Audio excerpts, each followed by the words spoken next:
สงครามกรุงทรอยคือมหากาพย์สงครามความขัดแย้งระหว่างกรีกและทรอยที่โด่งดังที่สุดของยุคสำริดโดยมีศูนย์กลางอยู่ที่เหล่าวีรบุรุษหรือนักรบของแต่ละฝั่งซึ่งเรื่องราวของ12วีรบุรุษที่ปรากฏในโบราณวัตถุและผลงานศิลปะที่จะมากล่าวถึงในครั้งนี้คือเหล่าวีรบุรุษจากฝั่งกรีกจะมีใครบ้างมาชมพร้อมๆกันเลยครับ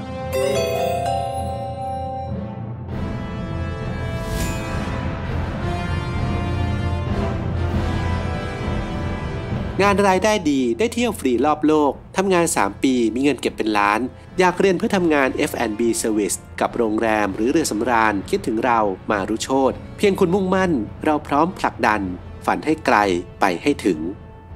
1. อะคิลลิสวีรบุรุษที่ยิ่งใหญ่ที่สุดของกองทัพกรีก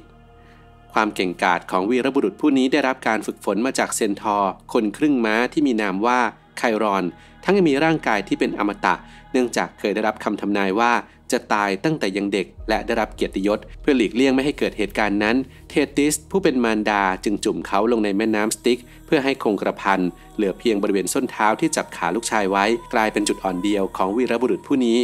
ในสงครามกรุงทรอยอะคิลลิสได้ต่อสู้กับสคามันเดอร์เทพเจ้าแห่งแม่น้ำทั้งยังสังหารวีรบุรุษและพันธมิตรของฝั่งทรอยไปหลายคนเช่นเฮกเตอร์เจ้าชายวีรบุรุษแห่งกรุงทรอยเพนเทซิเลียราชินีแห่งแอมะซอนเมมนอนราชาแห่งเอธิโอเปียก่อนจะถูกปารีสเจ้าชายกรุงทรอยสังหารด้วยการยิงธนูถูกส้นเท้าของเขา 2. อากาเมมนอนผู้บัญชาการกองทัพกรีก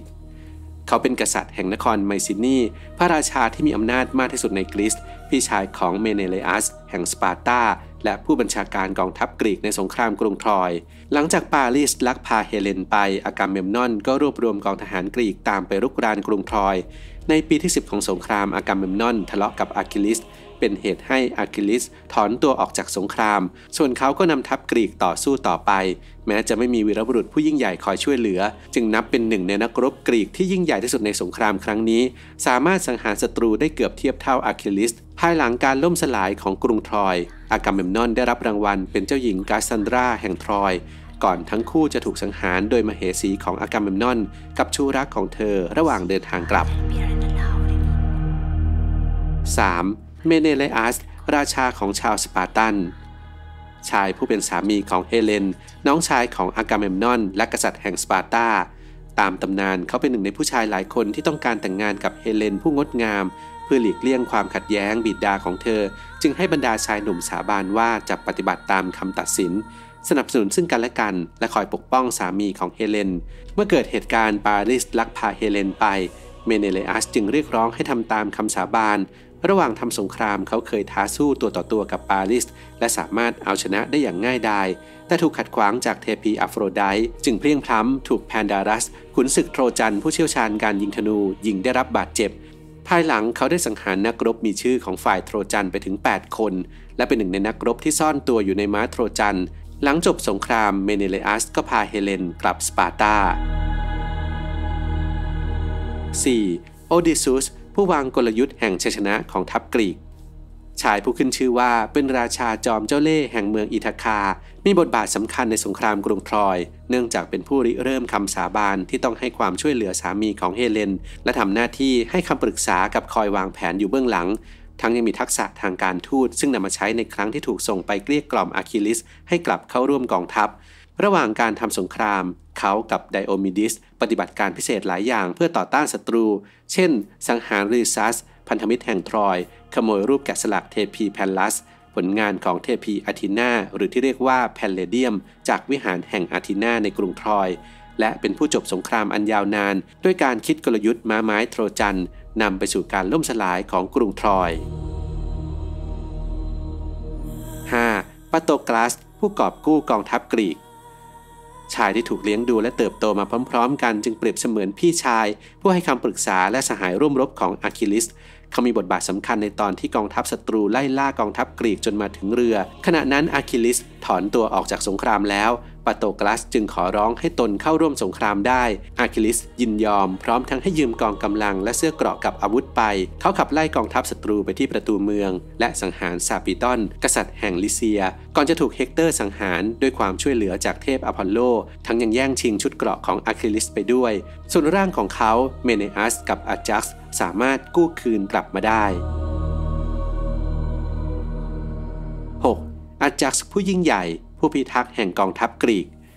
ชายที่มีรูปร่างใหญ่โตและพละกำลังมหาศาลผู้นี้เป็นหนึ่งในบรรดาผู้สมัครเป็นเจ้าบ่าวของเฮเลนจึงต้องเข้าร่วมสงครามกรุงทรอยตามคำสาบาน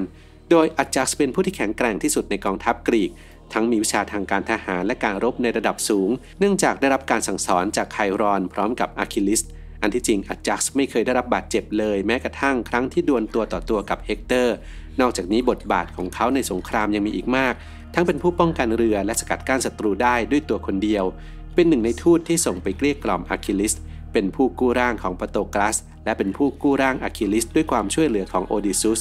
แต่ชาวกรีกกลับมอบชุดเกราะและอาวุธของอะคิลิสให้โอดิซุสอาจักซ์จึงไปไล่ฟันปศุสัตว์ที่ทัพกรีกเลี้ยงไว้ด้วยความโกรธและเมื่อฟื้นคืนสติแล้วเขาไม่สามารถอยู่กับความละอายใจได้จึงฆ่าตัวตาย 7. ไดโอมิดิสคู่แข่งวัยเยาว์ของอะคิลิสเขาเป็นน้องคนสุดท้องของบรรดาวีรบุรุษทัพกรีกเป็นที่รักของเทพีอาธีนาคู่หูของโอดิซุสและราชาแห่งอาร์กอสไดโอมิดิสมีประสบการณ์ทางทหารมากกว่าคนอื่นๆระหว่างทำสงครามเขาได้สังหารวีรบุรุษแพนดารัสเกือบสังหารวีรบุรุษอินเนียสเผชิญหน้ากับเฮกเตอร์และเป็นมนุษย์เพียงคนเดียวที่ทำร้ายเทพเจ้าได้ถึง2 องค์คืออัฟโฟไดต์และแอริสภายในวันเดียวนอกจากฝีมือทางการสู้รบแล้วไดโอมิดิสยังได้รับคำยกย่องด้านสติปัญญาด้วยจึงมักร่วมมือกับโอดิซุสเพื่อปฏิบัติการพิเศษหลายครั้งหลังจากการล่มสลายของกรุงทรอยเขาเดินทางกลับอาร์กอสได้อย่างปลอดภัยแต่ถูกภรรยาและผู้คนที่ต่อต้านเขาเนรเทศออกจากเมือง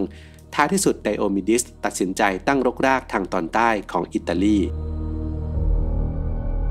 8. เนสเตอร์ผู้ให้คำแนะนำและที่ปรึกษาของกองทัพกรีกราชาแห่งไพลอสผู้นี้คือวีรบุรุษผู้ร่วมล่าหมูป่ายักษ์คาลิโดเนียกับอาจักซ์และเป็นวีรบุรุษวัยชราแห่งกองทัพกรีกเนสเตอร์แก่เกินกว่าจะสู้รบได้จึงให้ลูกชายทำหน้าที่ต่อสู้แทนแต่แม้จะไม่ได้ออกรบแนวหน้าเขาก็เป็นที่ปรึกษากองทัพที่มักให้คำแนะนำแก่วีรบุรุษรุ่นเยาว์เสมอแม้คำแนะนำของเนสเตอร์จะถูกมองว่าล้าสมัยแต่ด้วยความสามารถในการพูดของเขาส่งผลให้มีชื่อเสียงในฐานะที่ปรึกษาที่ชาญฉลาดหลังจากสิ้นสุดสงครามกรุงทรอยเนสเตอร์เดินทางกลับบ้านทันทีและถึงจุดหมายได้อย่างปลอดภัยปราศจากปัญหาใดๆ 9. อิโดมินิอัสพันธมิตรชาวครีตันผู้นำกองทัพพันธมิตรชาวครีตันจากเกาะครีตและหลานชายของกษัตริย์ไมนอสที่รู้จักกันดีจากเรื่องเขาวงกฏกับมิโนทอร์ดิโอมินิอัสเป็นหนึ่งในวีรบุรุษที่มีอายุมากของกองทัพกรีกแต่ก็ยังสามารถต่อสู้แนวหน้าได้เขาสังหารศัตรูชาวโทรจันไป20 คนชาวแอมะซอน3 คนและรับมือกับหนึ่งในการโจมตีที่มุ่งมั่นที่สุดของเฮกเตอร์ได้ด้วยระยะเวลาสั้นๆหลังจบสงครามอิโดมินิอัสเดินเรือกลับเกาะครีตแต่ติดอยู่ในพายุอันบ้าคลั่งเขาจึงสัญญากับเทพโพไซดอนว่าหากรอดชีวิตจะสังเวยสิ่งมีชีวิตแรกที่พบให้เมื่อกลับมาสิ่งแรกที่เขาพบกลับเป็นบุตรชายที่มาต้อนรับเขาจึงต้องสังเวยลูกชายตามคำสัญญาสร้างความไม่พอใจให้เหล่าทวยเทพจนส่งโรคระบาดมายังเกาะครีตส่วนชาวเมืองก็เนรเทศเขาออกจากเกาะ 10. มาเคออนศัลยแพทย์ทหารแห่งกองทัพกรีกเขาและพี่ชายเป็นผู้นำกลุ่มเทสซาเลียนแห่งกองทัพกรีกทั้งคู่เป็นบุตรชายของแอสคิเพลียสเทพเจ้าแห่งการรักษาและการแพทย์ซึ่งบทบาทของพวกเขามักถูกจดจำในฐานะผู้รักษามากกว่านักสู้ในช่วงสงครามกรุงทรอยมาเคออนจะเป็นผู้รักษาเหล่าวีรบุรุษของกรีกหลายคนเมื่อพวกเขาได้รับบาดเจ็บที่สำคัญที่สุดคือการรักษาเทเลฟัสกษัตริย์แห่งไมเซียจนหายและช่วยนำทางมายังกรุงทรอยภายหลังในการทำสงครามปีที่10มาเคออนถูกสังหารด้วยฝีมือของยูริไพลัสบุตรชายของเทเลฟัส 11. อาจักซ์ผู้น้อยวีรบุรุษกรีกผู้โหดเหี้ยมแห่งโลเคลียนเขาเป็นผู้นำทัพชาวโลเคลียนที่มีทักษะในการขว้างหอกและเป็นนักวิ่งที่เร็วมากระดับที่เป็นรองเพียงอะคิลิสเท่านั้นแม้จะขึ้นชื่อว่าเป็นวีรบุรุษแต่วีรกรรมของเขากลับเป็นเรื่องที่ไม่ดีสักเท่าไหร่เช่นลากเจ้าหญิงกรัสซันดราแห่งทรอยออกมาจากวิหารแห่งอาธีนาบางเรื่องเล่าก็บอกว่าข่มขืนเธอในวิหาร หลังจากถูกเปิดเผยอาจักซ์ผู้น้อยก็ซ่อนตัวจากกองทัพกรีกจนกระทั่งพวกเขาจากไปจึงค่อยเดินทางกลับบ้านแต่เทพีอาทินาทำให้เรือถูกฟ้าผ่าและอับปางเขารอดชีวิตมาได้ด้วยความช่วยเหลือจากเทพโพไซดอนและถูกทิ้งให้เกาะอยู่บนก้อนหินด้วยความไม่พอใจเขาจึงกรีดร้องต่อต้านเหล่าทวยเทพโพไซดอนจึงทำให้หินที่เขาเกาะแตกออกก่อนจะถูกน้ำทะเลกลืนหายไป 12. ทูเซอร์นักธนูที่ยิ่งใหญ่ที่สุดของกองทัพกรีกวีรบุรุษนักยิงธนูผู้นี้มีความเกี่ยวข้องกับวีรบุรุษทั้งสองฝ่ายกล่าวคือทูเซอร์เป็นน้องชายต่างมารดาของอาจักซ์ผู้ยิ่งใหญ่ขณะเดียวกันก็เป็นลูกพี่ลูกน้องกับเฮกเตอร์และปาลิสด้วยเช่นกันในการทำสงครามเขาสังหารนักรบโทรจันไปราวๆ30คนแม้แต่กรอคุสวีรบุรุษโทรจันก็ได้รับบาดเจ็บจากเขาทั้งยังเผชิญหน้ากับเฮกเตอร์หลายครั้งแต่ก็รอดมาได้ภายหลังเหตุการณ์อาจักซ์ฆ่าตัวตายทูเซอร์ได้ปกป้องร่างของเขาไว้เพื่อให้แน่ใจว่าจะได้รับการฝังอย่างเหมาะสมยกเว้นเพียงส่วนแขนและชุดเกราะที่ไม่สามารถกู้คืนมาได้เมื่อเดินทางกลับบ้านหลังจบสงครามทูเซอร์ถูกเนรเทศเพราะไม่ได้ร่างหรือชุดเกราะของพี่ชายกลับมาก่อนที่เขาจะไปพบเมืองซาลามิสในประเทศไซปรัส